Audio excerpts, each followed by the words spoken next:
Vidiš, rekao sam ti da će ti lagano proći prva noć. Super ti ide. Do sad si sigurno primetio da su stari modeli, ostavljeni u magazinu. Oni su uzeti iz nekadašnje lokacije, sada ih samo koristimo za delove.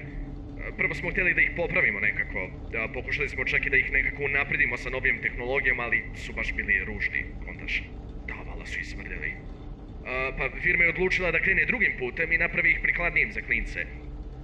Ti stariji modeli ne bi tehnički trebali da se šetaju, ali u slučaju da bude tako, ceo trik sa Freddyjevom maskom bi trebalo da radi i na njima, tako da šta god. Mnogo volim te starije likove. Jel si vidio nekad pirata Foxija? Jao, ček, Foxy. A da, Foxy.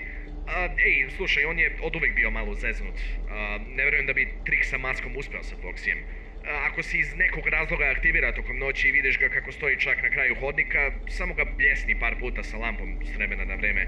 Ti stariji modeli se uvek dezorijentišu zbog jakog svetla. Zbog njega im se restartuje sistem ili tako nešto.